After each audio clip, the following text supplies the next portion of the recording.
I'm Sophie, and I live in the borough. And I'm a mother to 2 young children. I have a 5-year-old and a 3-year-old child, both one of whom is of school age. And I also work in a critical care department in a big London teaching hospital. So I also see the effects of chronic lung disease on people and the life-limiting effects of that and very debilitating effects of chronic lung disease. So it's a concern of me that our children will be exposed to that and we'll have that in later life.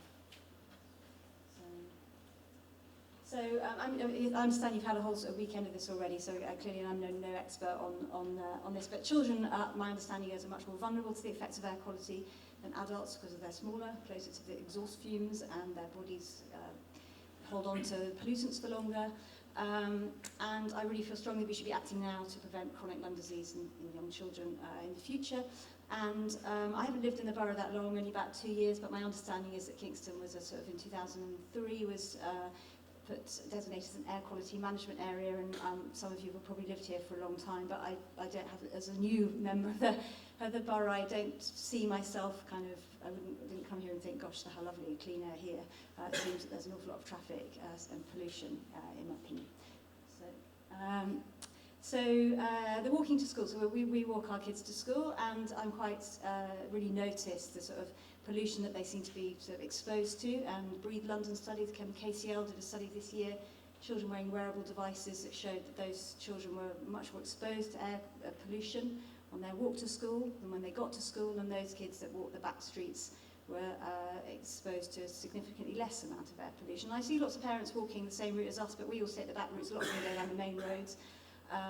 And of course, parents who drive to school are contributing to those high levels of pollution at drop-off and pick-up times. These are just a few ideas of improvement. All these things have actually been done in other places successfully. So I think it would be really good to have some more information for parents. Maybe that could go to the schools campaign about taking your children on the back routes to school, not walking them down the main roads, and the effect of pollution. I'm not sure that's really known amongst parents, and I think the schools could play a part in raising awareness around that. So safer streets. So school in Hackney have closed schools for streets around the schools for 45 minutes at drop-off time in the mornings and collection time in the afternoons. They've done, I think, about 5 schools have done that, and in Edinburgh as well. And they say it's been very successful. It's also safer, so reducing the traffic collisions risks and reducing, obviously, pollution around the schools at that time. So no idling outside schools, so engines switched off. So the school that my children are at, always in the whole of the summer, there's an ice cream van that parks itself right outside the gates of the school and runs a diesel engine constantly when all the kids are coming out of the school.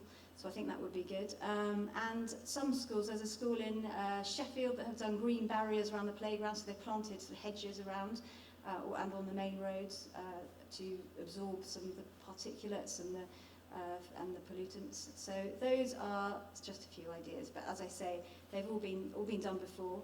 And I think this is even more important since this week there was a study published in the British Medical Journal from the USA that showed that air pollution was much worse than anyone had ever thought, and it seems to affect every cell in our body. So not just the children, but ourselves as well. So that's it. Thank you.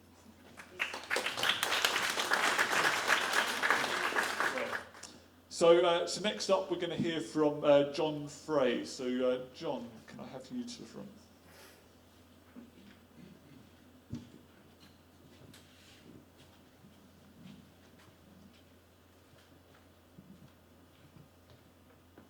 It's not intimidating at all. Hello. I'm John Frey.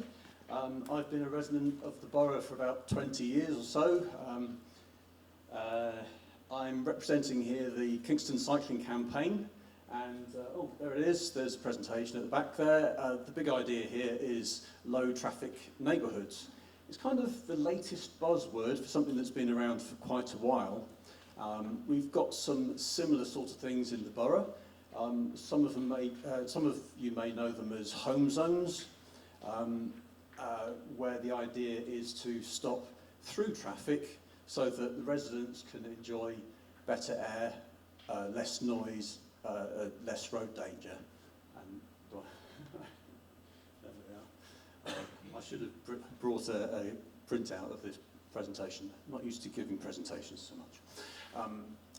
Yes, so as you well know, pollution on busier roads is much worse. But just by taking away traffic from residential roads, it's a much better thing for the residents that live there and the people that are walking or cycling along the roads. By removing the traffic, we're also assisting a change, or you could assist a change to more sustainable travel.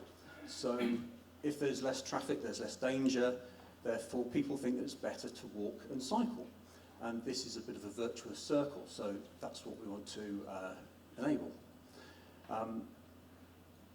Small, inexpensive changes don't have to be multi-million-pound schemes.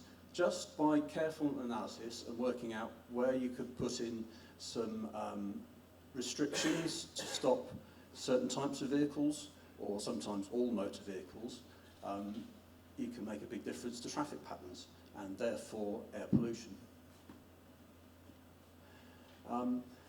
Technical problems are causing more problems on, technical issues are bringing more problems to residential roads. Sat-navs and apps such as Waze, it's not something I use myself. By the way, I am a car owner, I just try to minimise my car use. Technical apps, sat-navs and stuff, make people find quieter routes and directing traffic down residential streets. Uber as well are making the most benefit of this. They're sending vehicles down residential roads and they don't respect the residents, they're just in it to make the money. Many of the cars that are bought today are likely to be on our roads for 15 years. Probably the main reason we're here is because of the Dieselgate scandal, where the motor companies were fixing the results of emissions tests. Volkswagen in particular, I think, was in the frame for that. But their vehicles are still going to be on the road in 15 years' time. An example of a home zone is, this is an access to your home zone. A road was closed, was Walton Road, just off of Burlington Road. It stops through traffic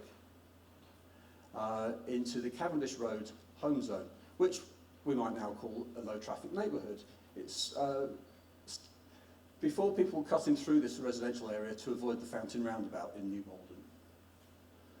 So what next?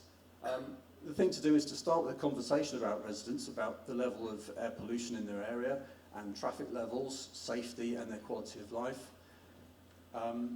Low traffic neighbourhoods align with the Mayor's transport strategy, and so funding is pretty easily come by through TfL, Transport for London. Thank you very much.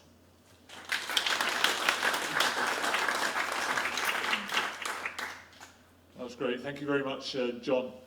So next up, we're going to hear from Tim Rose and Lucy Howard, who are doing a bit of a double act. Hi, we are representing Kingston Clean Air Now, which is essentially a group of concerned residents. I joined because my daughter has severe asthma. We're often in Kingston Hospital overnight. I know that her life expectancy is lower than it should be. So I feel that we need, as we've heard from previous speakers, solutions that focus on children, on their routes to school, on the quality of the air outside the schools that they're in. And it can be done. In 2013, the Borough of Waltham Forest took measures to deal with road safety and air pollution in their borough. They focused on joined up schemes to improve cycling, the pedestrian experience, for example, introducing lots more pedestrian crossings, planting more trees, and reducing the speed limit in the borough. And the good news is that scientists from King's College London have concluded that 5-year-olds in Waltham Forest now have an extra 6 weeks of life expectancy compared to what it could be in 2013. So for some ideas that might be more specific to Kingston, I'll hand over to Tim. Thanks Lucy. I'm Tim Rose. Can we just flip forward a few actually? Because I think we just speed it up. So to the next one. So so as Lucy said, we're a group of concerned residents, so residents just like yourselves, we gathered quite a few ideas together. I'm sure you've heard quite a few of these already, and actually just sitting there, we've picked up a few in the last couple of presentations, which is great to see. But the ones we'd like to just touch on and talk about later in more detail: zero-emission car council vehicles. As Peter said, that's being done in Suffolk. I'm involved in a project in Oxford that's doing exactly this. So it is happening. It's happening around the country, all the way through from vans and cars through to tipper trucks and refuse collection vehicles. That can be done. How about car-free days in town? How about starting with certain days where we do make the centre of Kingston a no-drive zone? Again, there are other cities, as Peter said, and I know Oxford is one of those, where we're looking at very low-emission, zero-carbon emission centres, within a few years. So very ambitious targets. We could be one of those leaders, and we can make some difference there. Community bikes. It's happening everywhere else. I use them every day. Let's bring them here in whatever form, whether it's electric or otherwise. Electric charging points. So I think we've been really underrepresented. I mean, we've heard EVs are coming. I know there's a plan to install 100 of those in the next few years. But I think we need more, and we need them to be of the right type as well, the right sort of charging capability. Sustainable construction, electric car clubs. Again, these exist, and they exist around the City of London, but as far as I'm aware, we haven't got them here in the borough. There aren't points here, so that's something we can think about. And I think there's been plenty said about trees, so I'll just move on from that one. Can I just do the last slide? Thank you very much. To focus, our view is, this is coming, but let's focus on some things that we can do really now to make a difference, and particularly to our children. They are the vulnerable ones, and that does mean, we think, starting around looking at schools areas. So I love the idea a little earlier about hearing about Hackney and car-free zones, drop-off and pick-up times. Great idea. And the other one that we've already, I think, talked about here in Kingston is 20-mile-an-hour speed limits. So let's talk about that. Okay. There are a few others on there, more radical ideas we'd like to discuss, certainly at the sessions as we sit down with you in the next